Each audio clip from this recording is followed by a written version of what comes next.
On sait tous qu'en tant que maman, c'est souvent difficile pour nos petits bouts de chou. C'est-à-dire, le rot après manger, c'est souvent quelque chose d'éprouvant pour les mamans. Bébé qui n'arrive pas à faire le rot, ça va l'empêcher forcément de dormir. Bébé qui n'arrive pas à faire le rot ou qui n'a pas encore fait son rot, c'est c'est difficile. Il peut se mettre à pleurer, il peut être dérangé, il peut être mal à l'aise. Pouvoir faire son rôle ou alors amener son enfant à faire son rôle, c'est quelque chose de super important pour son bien-être et pour la vie de tous les jours.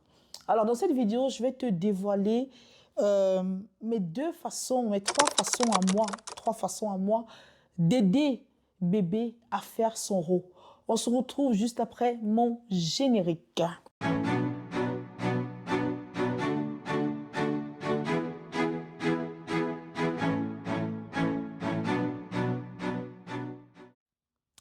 Bienvenue dans un nouvel épisode de Entre nous mamans, le meilleur endroit au monde où l'on ressort grandi, motivé et positif. Alors dans cette vidéo, j'ai ma petite poupée, la poupée de ma fille qu'elle aime bien. Heureusement qu'elle n'est pas là, sinon elle aurait récupéré. Je ne sais pas si tu sais cette méthode, quand ton enfant n'accorde plus de l'attention à un jouet, tu n'as qu'à prendre le jouet et lui apporter de l'attention. Directement sur le coup, l'enfant va vouloir. Et comment tu prends soin de mon jouet? Rends-le-moi, je le veux. Et subitement, il va se remettre à jouer avec son jouet. Alors, la première façon, ma super maman, d'aider ton enfant à faire le rôle, c'est la position debout. Voilà. Tu le mets debout, tu le couches sur ton épaule, comme ceci. Voilà.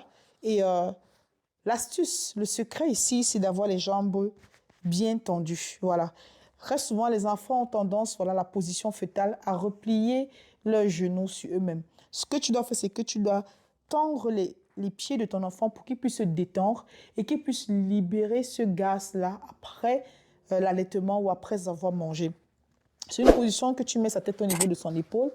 Une fois que c'est là, tu peux un peu tapoter, mais surtout étirer les pieds.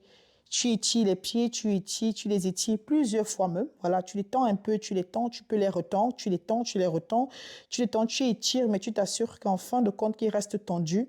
Cette position va aider bébé à rôter facilement.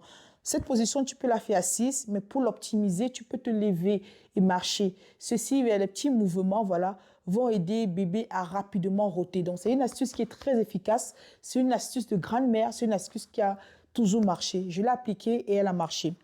La deuxième façon, ma super maman, d'aider ton enfant à faire le rôle, c'est la position assise. Voilà. Tu vas mettre l'enfant assise de cette façon. Voilà. Et voilà. Et ce que tu vas faire, c'est que tu peux mettre tes deux doigts ici, là, au niveau, en dessous de son menton, tout simplement. Et ce que tu dois faire, c'est que tu dois t'arranger à ce que son dos soit droit. Donc, il ne faudrait pas que l'enfant aille comme ça vers l'avant, mais il faudrait que l'enfant soit droit, que le dos soit droit. Et à ce moment, ce que tu fais avec ton autre main, c'est d'accompagner cela avec des massages qui partent du bas du dos vers le haut au niveau de la nuque. Voilà, des massages tout simplement légers. Rassure-toi également que les pieds sont tendus, donc tu peux faire les mouvements pour bien tendre les pieds. Tu peux remettre ta main ici pour que l'enfant prenne appui, pas au niveau de la gauche, mais au niveau du menton, légèrement du bas du menton. Et de ton autre main, voilà, tu effectues des massages de va-et-vient du bas du dos vers le haut du dos. Ceci va aider ton enfant, voilà, à rôter très rapidement. C'est une astuce qui est aussi très, très efficace.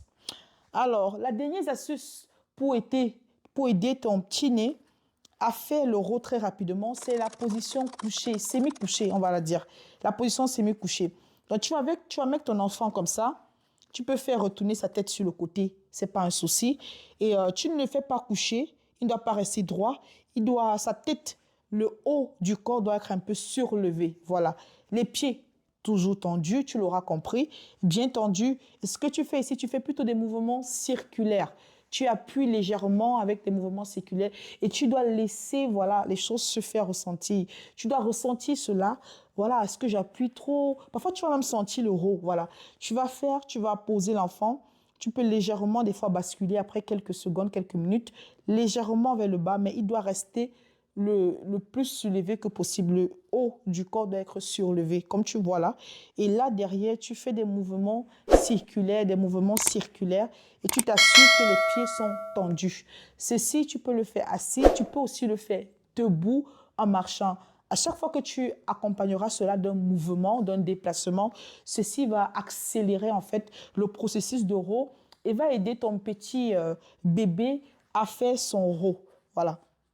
Dis-moi, ma super maman, est-ce que tu aurais une astuce, voilà, hormis ces 3 astuces, qui pourraient aider bébé à faire rapidement son row? Partage avec moi, partage avec les super mamans qui vont passer sur la vidéo. Cette astuce, voilà, ça pourra aider voilà, beaucoup de mamans. Je pourrais aussi en apprendre. Échangeons ensemble, c'est un endroit de partage. Partage avec moi en commentaire l'astuce voilà, que tu pourrais rajouter sur ces 3 astuces. Donc, c'est dis-moi, parmi ces 3 astuces, quelle est ton astuce favorite?